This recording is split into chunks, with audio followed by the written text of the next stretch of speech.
Hi guys, welcome to my channel Marlene Lozano. Ayan, ang aking i-vlog ngayon ay aking simpleng pagluluto ng laham o meat. And guys, samahan nyo akong magluluto ngayong araw ng Webes, November 14. Ayan guys, tara samahan nyo ako pagluluto. 2 sawahang carrots and kalabasa. Nagiwa ko ng bawang at sibuyas at ang ating meat. Ayan guys, ibuhos ko na lahat dito sa ating lalagyan. At sisimulan ko naman iwahin ang maliliit na karne. Ayan guys, nahiwa ko na ng maliliit. Ito yung sab na niya guys. Nilagay ko na. Hindi ako nagigisa guys. Hindi sila mahilig maggisa. Ayan, magigisa. Ayan. Ayan, gagawa ko ng, lagyan ko ng bisar guys. Bisar powder. Ayan. Di kami mahilig kasi naggigisa. Di kami nahilig magigisa guys. At ang ating salt. 1 half spoon salt. Guys, 1 half spoon salt. Ayan. Kasi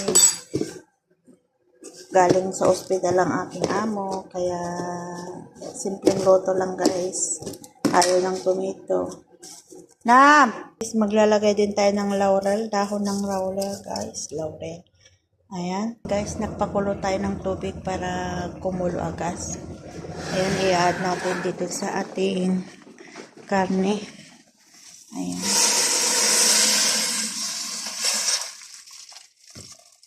Ayan. Naglagay ko ng maximum 1 liter and 7 ml. Ayan. Ayan guys. Tapos takpan natin guys. Ayan natin maluto. Lagay lang ako ng ating 45 minutes timer guys. 45. Ayan guys. Lulutuin natin ng 45 minutes at tatrabuhin natin ng ating pangsahog na vegetable. Lahat guys, huwag kalimutan mag-like at mag-subscribe sa bago lang sa aking channel para updating po kayo sa aking mga video dito sa Riyadh, Saudi. Ayan guys. Don't forget like and subscribe. Ito yung ating vegetable na kalabasa, kusa at carrots. Iniwa-hiwa ko po ng circle at maliliit yung ayan, kalabasa. Ayan, guys. Iwa-iwa ko po ito. Ilalagay ko na natin sa ating nilutong laham, guys. Ayan. Ang ating niluto. Ayan, guys. Medyo natuyuan po ng ating tubig. Ayan. Pero nagpakulo tayo ng tubig ulit para mailagay. Ito po ang ating vegetable na ginawa natin ay ilalagay ko na natin guys. Ayan.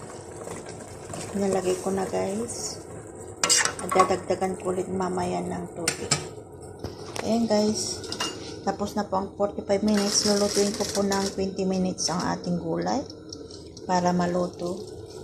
Ayan guys. Pakulo ako ng tubig. Dadagdagan ko po ng tubig konti para may sabaw. Ayan. Yan na guys, ang ating gulay with meat. Ayan na guys. Ang ating luto.